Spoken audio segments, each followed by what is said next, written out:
السلام علیکم ورحمۃ اللہ وبرکاتہ۔ نحمده ونصلی علی رسولہ الکریم، اما بعد فاعوذ باللہ من الشیطان الرجیم، بسم اللہ الرحمن الرحیم۔ رب اشرح لی صدری ویسر لی امری واحلل عقدۃ من لسانی یفقہوا قولی۔ ہم میں سے کون ہے جس سے کبھی غلطی نہ ہوئی ہو، جس سے کبھی کوئی گناہ نہ ہوا ہو؟ لیکن بہترین ہیں وہ لوگ جو غلطی کرنے کے بعد اپنی غلطی پر نادم ہوں، شرمسار ہوں، رجوع کر لیں، توبہ کر لیں اور اپنے رب سے بخشش مانگیں۔ اور اگر وہ اپنے رب کی طرف رجوع کریں گے تو رب کو بھی مہربان پائیں گے، جیسے حضرت آدم علیہ السلام نے جب اپنے رب سے رجوع کیا تو اللہ تعالیٰ نے بھی اپنی رحمتیں ان پر عام کر دیں۔ قرآن پاک میں اللہ سبحانہ وتعالیٰ فرماتے ہیں، قُلْ يَا عِبَادِيَ الَّذِينَ أَسْرَفُوا عَلَىٰ أَنفُسِهِمْ لَا تَقْنَطُوا مِن رَحْمَةِ اللَّهِ إِنَّ اللَّهَ يَغْفِرُ الذُّنُوبَ جَمِيعًا إِنَّهُ هُوَ الْغَفُورُ الرَّحِيمُ۔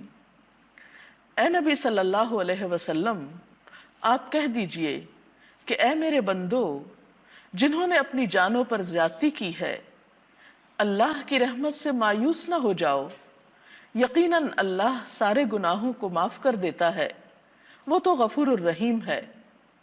سورۃ الشورى میں بھی اللہ سبحانہ وتعالیٰ فرماتے ہیں، وَهُوَ الَّذِي يَقْبَلُ التَّوْبَةَ عَنْ عِبَادِهِ وَيَعْفُو عَنِ السَّيِّئَاتِ وَيَعْلَمُ مَا تَفْعَلُونَ۔ اور وہ اللہ ہی وہ ذات ہے جو اپنے بندوں کی توبہ قبول کرتا ہے اور برائیوں سے درگزر فرماتا ہے، حالانکہ تم سب لوگوں کے اعمال کا اسے علم ہے۔ تو بات یہ ہے کہ جو کچھ بھی ہم کرتے ہیں، جہاں بھی ہم کرتے ہیں، سب کے سامنے کوئی کام کریں یا چھپ کر کریں، وہ تو سب کچھ جانتا ہے۔ اور پھر کوئی جگہ ایسی بھی نہیں کہ جہاں ہم ان گناہوں سمیت اللہ رب العزت سے چھپ جائیں اور ہم اس کی پکڑ سے بچ جائیں۔ تو اس کا بہترین طریقہ اس نے ہمیں یہ بتایا ہے کہ تم اپنی غلطی کا اعتراف کر کے میرے حضور توبہ کر لو، غلطی کو چھوڑ دو، پلٹ آؤ۔ یہی راستہ انسان کے فائدے میں ہے۔ وہ خود فرماتا ہے، یا ایھا الذین آمنوا، اے لوگو جو ایمان لائے ہو، توبوا الی اللہ توبۃ نصوحا، اللہ سے توبہ کر لو، خالص توبہ۔ عسیٰ ربکم ان یکفر عنکم سیئاتکم، بعید نہیں کہ اللہ تمہاری برائیاں تم سے دور کر دے، وَيُدْخِلَكُمْ جَنَّاتٍ، اور تمہیں ایسے باغوں میں داخل کر دے، تجری من تحتها الانہار، جن کے نیچے نہریں بہہ رہی ہوں گی۔ تو گویا غلطی کرنے کے بعد اگر کوئی شخص سچے دل سے توبہ کر لیتا ہے تو اللہ تعالیٰ کی طرف سے اس کے لیے وعدہ ہے کہ اس کی برائیاں اس سے دور کر دی جائیں گی اور اسے جنت کے باغوں کا مستحق بنا دیا جائے گا۔ اور رمضان یہ تو ہے ہی سراسر اپنے گناہوں کی معافی کا موقع۔ نبی صلی اللہ علیہ وسلم نے فرمایا، من صام رمضان ایمانا واحتسابا غفر له ما تقدم من ذنبہ، کہ جس شخص نے ایمان اور احتساب کے ساتھ رمضان کے روزے رکھے تو اس کے پہلے گناہ معاف کر دیے جاتے ہیں۔ لیکن اگر کوئی شخص رمضان کا موقع پا کر بھی پھر گناہوں کی بخشش نہ کروا سکے تو ایسا شخص محروم ہے۔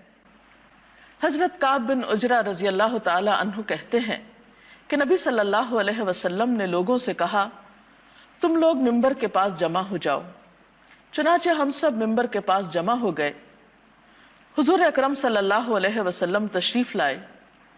جب آپ نے پہلی سیڑھی پر قدم رکھا، یعنی منبر کی، تو فرمایا آمین۔ پھر جب دوسری سیڑھی پر قدم رکھا تو فرمایا آمین۔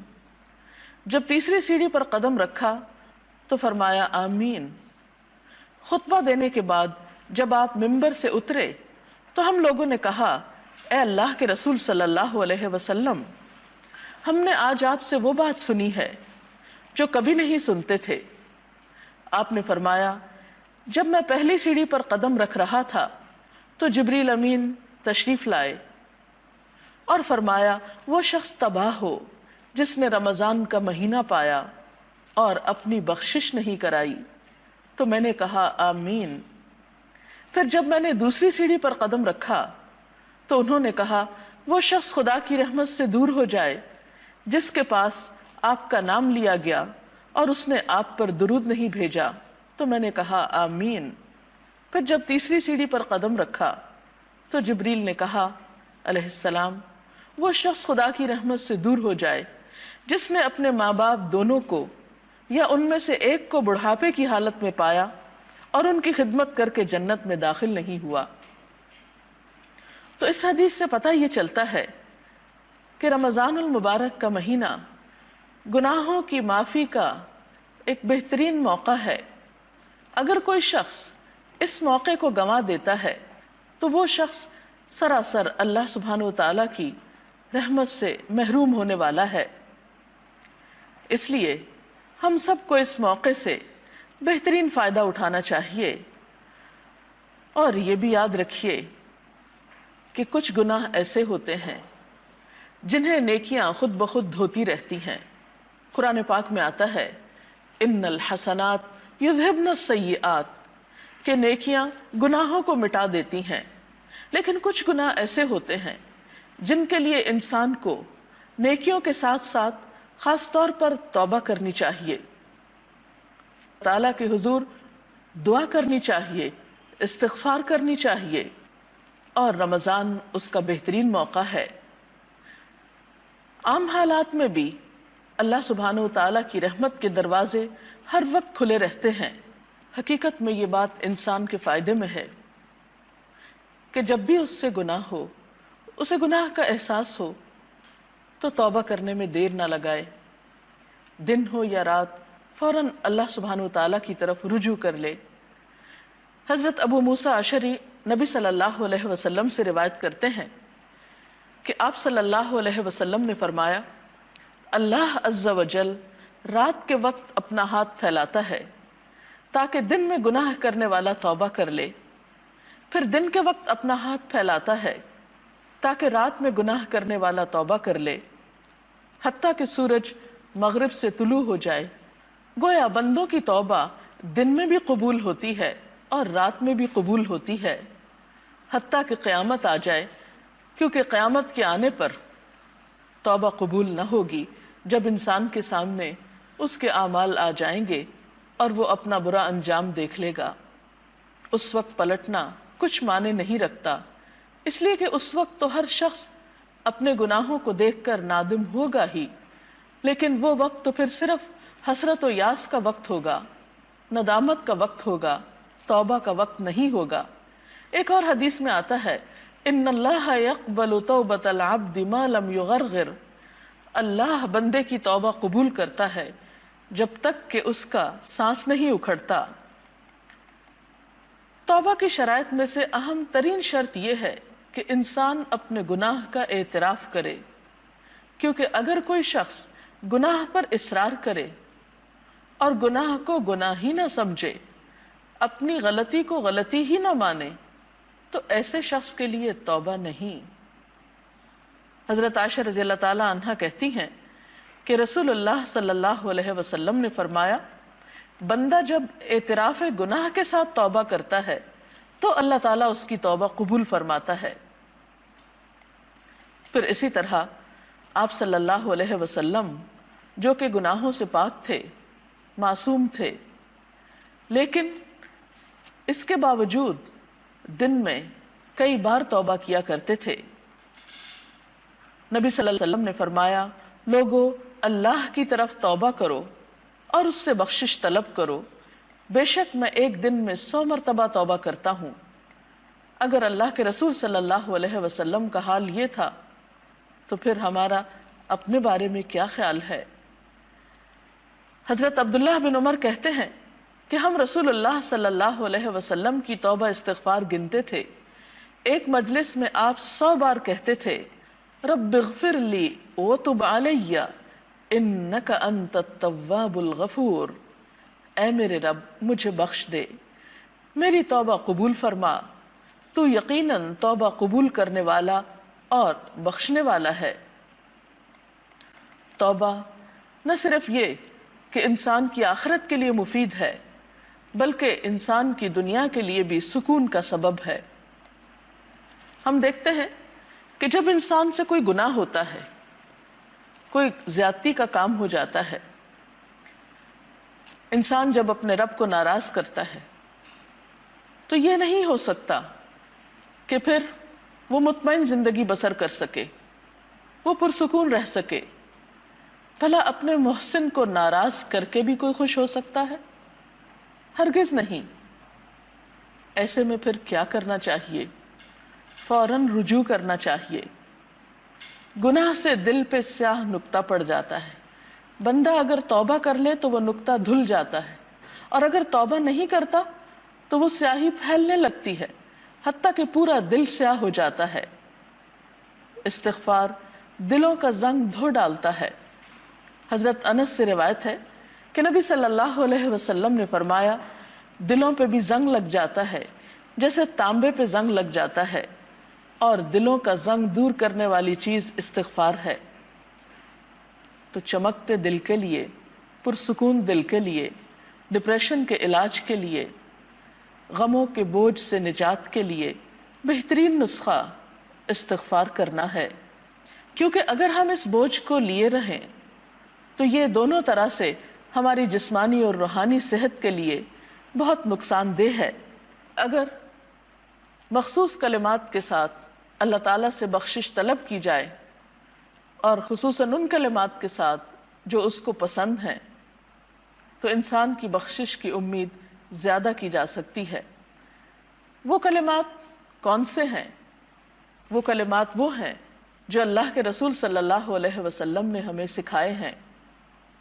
ان میں سے چند ایک، مثلاً مختصر ترین کلمہ استغفر اللہ، اللہم اغفر لی، استغفر اللہ ربی من کل ذنب واتوب الیہ۔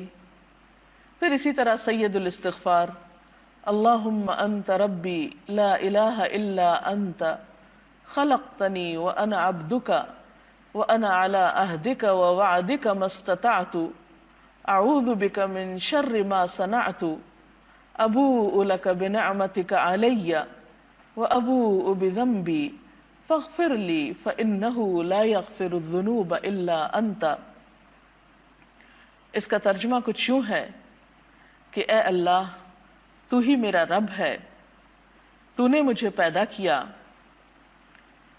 تیرے سوا کوئی معبود نہیں، تو نے مجھے پیدا کیا ہے اور میں تیرا بندہ ہوں، میں اپنی استطاعت کے مطابق تجھ سے کیے ہوئے عہد اور وعدے پر قائم ہوں، ان بری چیزوں سے جو میں نے کی ہیں تیری پناہ مانگتا ہوں، مجھ پر تیری جو نعمتیں ہیں میں ان کا اعتراف کرتا ہوں، اپنے گناہ کا اعتراف کرتا ہوں، میری بخشش کر دے، میری مغفرت کر دے کہ تیرے سوا کوئی گناہ معاف نہیں کر سکتا۔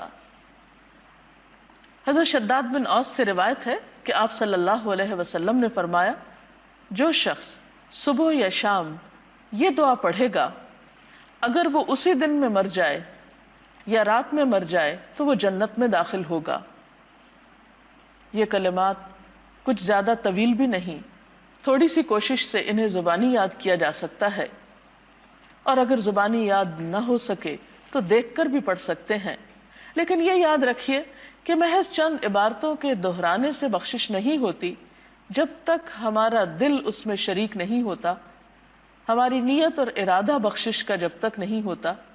تو اس لیے اگر ہم واقعی چاہتے ہیں کہ ہم گناہوں کے بوجھ سے آزاد ہو جائیں اور ہم اللہ رب العزت کے قریب ہو جائیں، ہم اس کے نیک بندوں میں شامل ہو جائیں، اس کے جنت اور اس کی رحمت میں ہمیں پناہ ملے، تو اس کے لیے ضروری ہے کہ سب سے پہلے ہم اپنے گناہوں پر شرمندہ ہوں، پھر عہد کریں کہ آئندہ ہم یہ غلطی نہیں کریں گے، اور اس کے بعد اس سے بخشش کی دعا کریں، تو امید ہے کہ اللہ رب العزت ضرور بخش دیں گے۔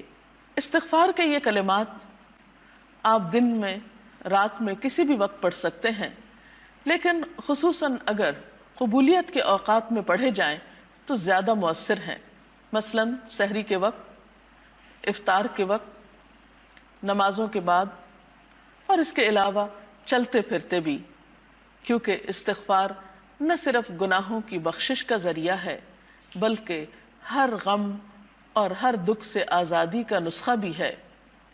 تو اللہ تعالیٰ سے دعا ہے کہ وہ ہمیں توبہ اور استغفار کی توفیق عطا کرے۔